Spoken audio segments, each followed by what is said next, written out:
He heard a faint sound coming from the locked room. Reed stopped. His instincts told him to knock. No one answered. He pressed his ear against the door. There was a rustling noise inside, followed by a hoarse, trembling voice. "Please, open the door. I beg you." Reed kicked the wooden latch. The door flew open, and the stench of mildew and sweat hit him in the face. In the middle of the dark room, a tall, muscular Apache woman was tied to a post, her clothes in tatters. Her black eyes burned as they locked onto his. "Please take me with you," she gasped. "I will bear your child. Just save me." Reed stood still for a moment. Images of his lost wife and child flashed through his mind, how they had once pleaded for help, and he had been powerless to save them. He pulled out his knife and cut the ropes. "Let's go." Shouts echoed from the hallway.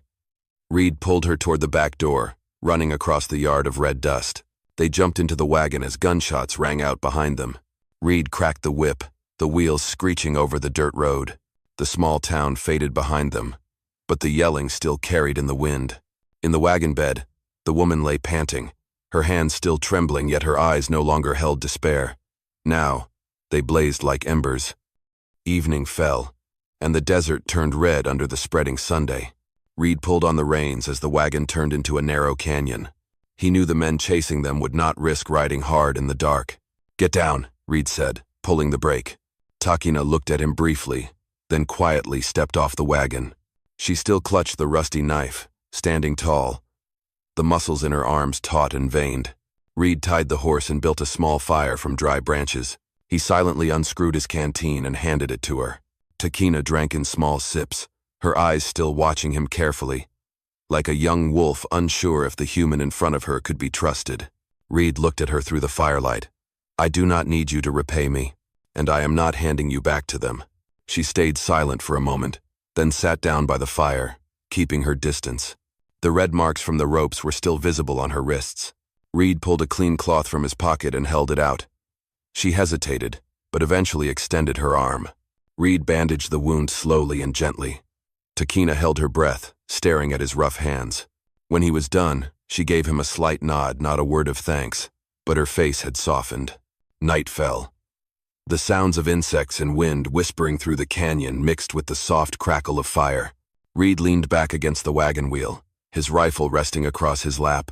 Suddenly, the sound of horse hooves echoed from afar. Reed signaled for silence and used his boot to smother the fire. They both dropped flat to the ground. Takina's warm breath hit his arm. The hooves passed by the trail above, then faded into the distance.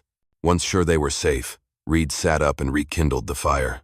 Takina remained still, but something in her gaze had shifted, not entirely wary anymore, but touched with a hint of trust.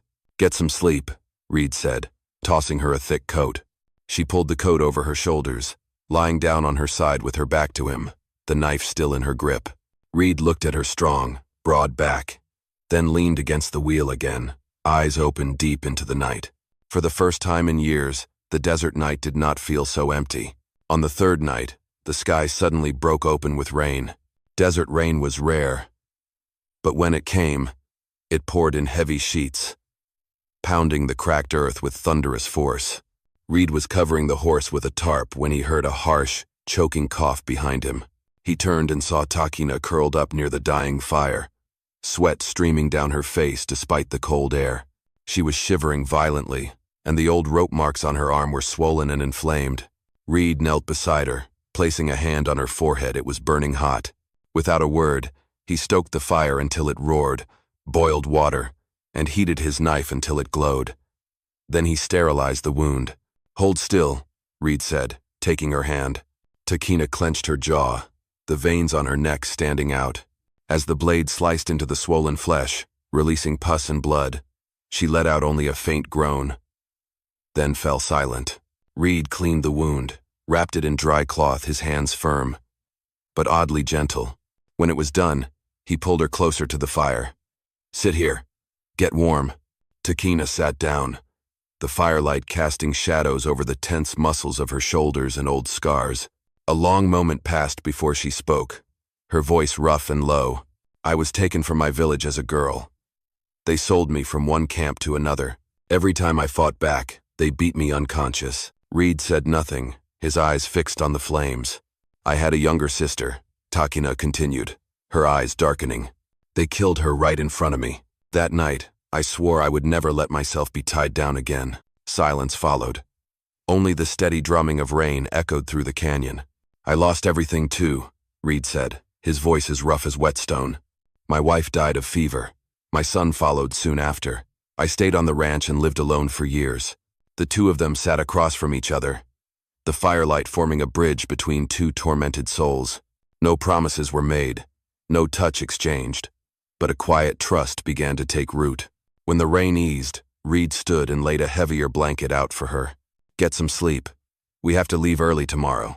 Takina pulled the blanket over her shoulders and gave a slight nod. For the first time since she was taken, she slept deeply, no longer haunted by the shadows.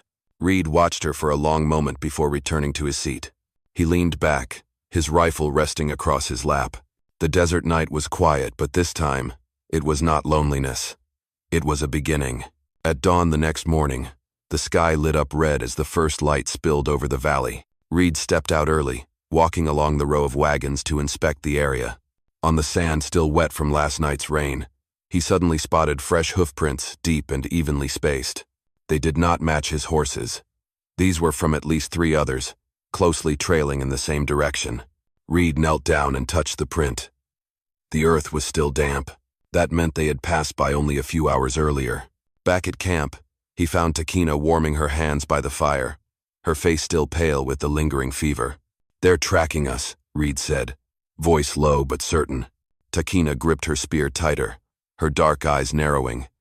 They will come back. Reed looked at her for a long moment. He could walk away. He could let her handle it herself, the way survivors often do. But he saw something in her eyes, something unbreakable. The same look he had when he stood at the grave of his wife and son, swearing never to bow again. If you want to keep running, I will help, Reed said. Takina did not answer right away. She got to her feet, striding over to the horse, carrying her spear and gear. I have run long enough. If they come, I will be waiting. Reed nodded. Then we get ready. They packed quickly and left the canyon before the sun rose too high. By midday, Reed brought Takina to his ranch, a weathered log house tucked deep within the grasslands. A cattle shed, a wooden fence, a water tank, everything looked like it had just barely survived a long drought. As soon as they stepped through the gate, Reed got to work reinforcing everything. He added extra locks to the doors, boarded up the windows. Takina helped clear dry hay away from the house to prevent fire, stacking wood into neat piles. That evening, they sat together on the porch. Reed cleaned his Winchester rifle with practiced care, while Takina sharpened her spear under the glow of a lantern. Neither of them spoke, but the silence between them was no longer a wall. It was an unspoken pact. When the storm came, they would stand together. In the distance, a dog's howl echoed from the direction of town. Reed glanced at Takina and saw her lift her head, eyes calm and steady. He knew then if they did come, this would no longer be his fight alone. I truly appreciate your being here. If this story reminded you of old days, dusty evenings, and hoofbeats echoing in your heart, please subscribe to my channel, so that each day we can sit together once more. And I will tell you another story from the west. The sun stood high overhead, and the sunlight burned like needles against the skin. Reed pulled down his wide-brimmed hat, his calloused hands tightening around a length of rusted wire. The northern fence had been knocked down by winter winds, making it easy for the cattle to wander off. Takina walked up, carrying a full wooden post across her shoulder, as if it weighed nothing. Muscles flexed along her sun-darkened arms with every movement. She drove the post deep into the ground, sweat dripping from her brow with each powerful thrust. Reed glanced at her, slightly taken aback. This was no longer the fragile woman he had rescued from a dark room. This was a warrior, through and through. Watch your hands, he warned as the wire stretched taut. But it was Reed who slipped. The twisted wire snapped back, lashing across his wrist. Blood seeped from the fresh cut. Takina dropped what she was doing and took hold of his hand. Her skin was rough, warm, but the way she held him was precise and careful. She pulled him down to sit, tore a strip from her worn leather skirt, and wrapped the wound. Reed started to pull away, but the look in Takina's eyes kept him still. It was no longer guarded, it was something gentler, something rare. You cannot do this alone, Takina said, her voice deep and warm. By evening, they herded the cattle back into the barn. Smoke from the log house curled into the sky, blending with the deep red of dusk. The cattle bellowed, dust swirling through the air. In the middle of the chaos, Reed and Takina moved as one, his voice calling, her whip cracking until the herd settled inside as if guided by a single rhythm. That night, they sat in front of the fireplace. The wood crackled softly, casting flickering light across their faces. Reed set his Winchester down beside him and sat in silence for a long while. Takina sat across from him, her long black hair falling loose, the braid having come undone. On her scarred, sun-darkened face, her eyes shone with something both resolute and tender. Their eyes met. No more suspicion, no more hesitation, only silence, the kind so complete, even the wind outside dared not intrude. Takina leaned in slightly. Reed did too. The kiss came naturally, unrushed, unplanned, as if all the days behind them had been leading to this single moment. The scent of smoke, sweat, and earth mingled between them. No words were needed, because trust had already been planted, and now it had begun to take root. The peaceful morning was shattered by the sound of approaching hoofbeats from the main road. Reed was cutting hay when the old dog howled and bolted toward the gate. He squinted into the distance. 5 riders, wide-brimmed hats shadowing their faces, revolvers swinging at their hips, rode slowly toward the ranch. Takina appeared on the porch, spear in hand, her gaze sharp as a blade. Reed shook his head slightly, signaling her to stay back, then stepped into the yard with his Winchester in hand. The lead rider, a thick-bearded man, jerked his chin up. "We heard you're hiding an Apache girl. Hand her over, and things stay peaceful." Reed stood tall, one hand steady on his rifle. "No one here is property you can demand." Another man spat into the dirt and sneered. "Don't be stupid, friend. We paid good money for her. If you don't give her up, this whole ranch goes up in flames." Reed raised his rifle. The barrel glinted under the Sunday. "You cross that gate, and not one of you walks away whole." The air turned heavy. The dog growled low. Wind stirred the red dust. The 5 men glanced at each other, then turned their horses. But before they rode off, the bearded one looked back, voice full of threat. "We'll be back. And next time, it won't be just 5. As the hoofbeats faded, Takina stepped forward. "They will bring more. Maybe a dozen." Reed nodded, his eyes cold as steel. "Then we turn this place into a fortress." That afternoon, the 2 of them got to work. Reed stacked sandbags along the windows, reinforced every board on the gate. Takina pulled dry hay away from the house, cleared an escape path out back, and dug spike traps along the fence. Her muscles flexed under the sun, sweat soaking her back, but her face remained fiercely determined. As night fell, the lantern cast their shadows across the wooden walls. Reed cleaned his guns, Takina sharpened her spear. The rhythm of steel and stone wove together like a battle hymn before war. In the silence, Reed spoke. "You can leave, if you want. When they come back, it will be blood and fire." Takina looked up, her eyes blazing. "I've run enough. This is the first time someone has stood beside me.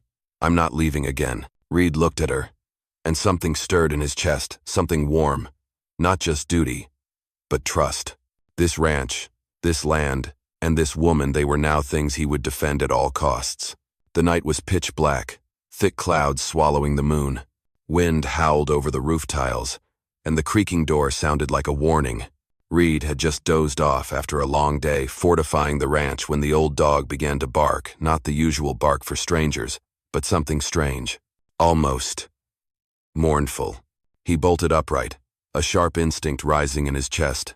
Stepping into the yard, he saw Takina tall, strong, her muscles defined beneath the dim lantern light. She was tying her bag tight to her back, walking barefoot and silently toward the back gate. "Stop!" Reed's voice rang out, sharp and commanding like a soldier giving orders. Takina froze, her shoulders tensed. Then she turned, eyes gleaming with tears. "If I stay, you will lose everything. The ranch, the land, maybe even your life." Reed stepped forward, boots splashing into a puddle left by the evening rain. "You think I would let you walk back to those hunting dogs? You think I would watch them drag you off like some piece of cargo?" Takina's voice cracked as she gripped her spear. "You do not understand. Since the day I was taken, my blood has cursed everyone around me. If I leave, you will be safe. Reed moved in close, nearly shouting, his voice raw with fury and pain. Safe for what? To sit in this house alone, empty? I would rather lose everything, this ranch, this land, than lose you again. Rain broke loose from the heavens, sudden and furious. Takina stood frozen, her fierce eyes softening, trembling. Rain streamed down her bronze face, mixing with a rare tear. She let the bag fall. It hit the mud with a heavy thud. Why? Why did you choose me? I am abandoned. Marked with shame. Reed did not answer right away. He set his rifle down, then stepped forward, taking her shoulders in his calloused hands.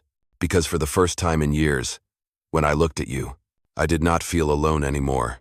Takina's breath caught, her chest rising and falling. Her large hands gripped his coat tightly. They stood like that in the rain, their breaths mingling.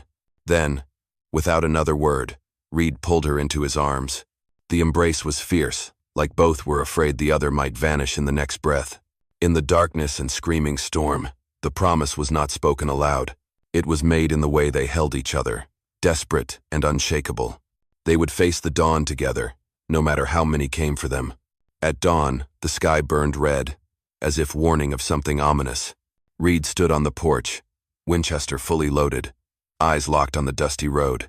Beside him, Takina gripped her spear, her bare shoulders slick with dew, muscles taut with anticipation. The old dog growled, fur bristling. Hoofbeats thundered like rolling storm clouds. From the swirling red dust, not 5 but more than a dozen riders emerged. They lined up, rifles glinting under the morning Sunday. The bearded man from the day before smirked. We told you we would come back. Now, hand her over, or you both die here. Reed stepped down the porch steps, his voice low and steady. You will only take her when I fall. The man signaled with a flick of his hand. Gunfire exploded. Window glass shattered. Splinters flew. The dog lunged forward, barking furiously. Reed dropped behind the fence and fired back. One rider tumbled from his horse, blood staining the red dust. Takina did not retreat. She charged, spear swinging hard, slamming one man down as he tried to climb the fence. She tore the rifle from his hands, fell back behind the sandbags, and fired, each bullet stopping those who dared come close. Gunsmoke clouded the air. Screams, hoofbeats, chaos. A bullet grazed Reed's shoulder, blood poured. But he did not flinch. Every shot he took, he made count. One by one, they dropped into the dust. As the raiders finally panicked and pulled back, the bearded man fired one last desperate shot. But Takina was already there, standing on the porch, eyes blazing. She hurled her spear. Its iron tip struck his gun, sending it flying. He screamed and rode off after the others. The smoke began to clear. All that remained was the pounding of hearts and the sharp stench of gunpowder. Reed leaned on his rifle, breathing hard. Takina stepped to him, her strong hand gripping his shoulder, her gaze full of quiet fire. They are gone, she said. We are still here. Reed gave a faint smile. Blood still trickled down, but his eyes held something rare peace. Not just still here. We held our ground. They sat on the porch steps, exhausted, yet still holding each other. The first rays of sunlight pierced through the smoke, lighting the wooden roof, shining down on two people who had once been alone and were now bound together. The ranch was no longer just Reed's. It was their fortress now, a place they had chosen to defend, to live in, and to love. That evening, Reed leaned against the porch, shoulder bandaged. Takina resting beside him, her wild black hair dancing in the breeze. Before them, the open prairie stretched in calm silence. And in that stillness, something certain echoed. They had found home. My friends, bullets and guns may win you land, but only love and kindness can hold a home together. When a man chooses to stay, and a woman chooses to stand beside him, they are not just fighting the storms outside, they are silencing the storm of loneliness within. That is the greatest victory of all. In the end, I wish each and every one of you peace and happiness, wherever you may be. I love you all, my dear Wild West storytelling audience. Let me know how you felt about this story. Leave your thoughts in the comments below. Type 1 if you enjoyed it. And do not forget to subscribe channel for more gripping stories from the Wild West.